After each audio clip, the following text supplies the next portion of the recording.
let me just finish the thought. Okay.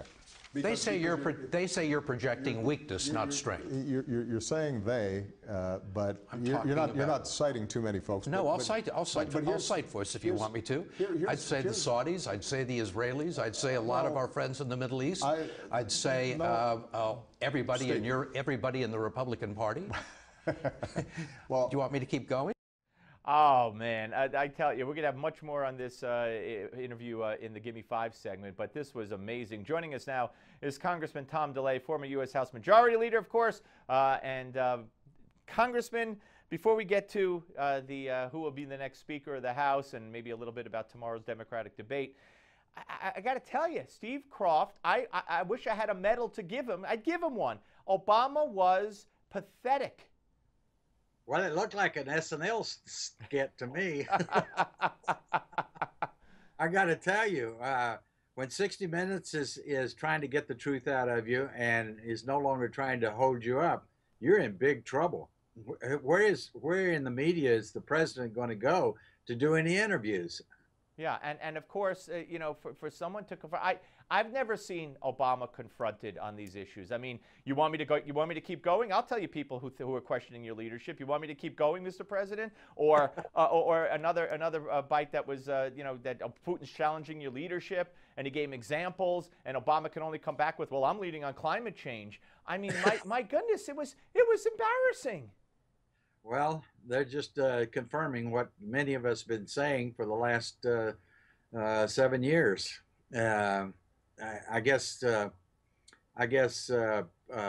what was his name? The president that we used to give a hard time to back from Georgia. Oh yeah, Jimmy Carter. Jimmy Carter may be raised up again. He's probably very happy. And we should point out that this is the kind of treatment that George W. Bush got all the time, though. Well, that's true. Yeah, that we shouldn't. Well, he was able to handle it, wasn't he? Absolutely, with humor and with because he was a different kind of person. He wasn't a narcissist. Okay, let's move on. You know, Jim Jordan, the leader of the Freedom Caucus, says Paul Ryan would probably be good. He likes him, etc. I mean, talk about where we are here with the who will be the next speaker, and you know, is it damaging the Republican Party at all? I don't know that it's damaging the Republican Party with Republicans. It's probably damaging the Republican Party with the national media. But this is what happens when the American people start demanding that you do what you promised you were going to do and start rising up through their representatives. These kinds of things will happen. And sometimes it looks ugly, but I think the conference will work it out. There's plenty of members in the conference that could be Speaker of the House. I just wish the caucus would come forward. They came forward with Daniel Webster, but I don't think he's going anywhere. What about Paul Ryan? Would you like to see him as the Speaker?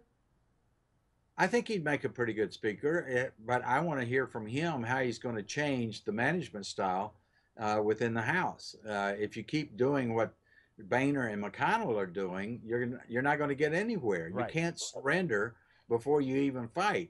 But now if he comes in and he wants to fight and he lays out an agenda and he works with the members and they buy into the agenda and have a little ownership of an agenda, and then you stand and fight and execute that agenda, then he could do it. He could do that. Whether he will or not, I think it remains to be seen. And finally, we have the debate tomorrow with Hillary and the other candidates. What are you expecting from that? I hate to repeat myself, but it sounds like another SNL skit.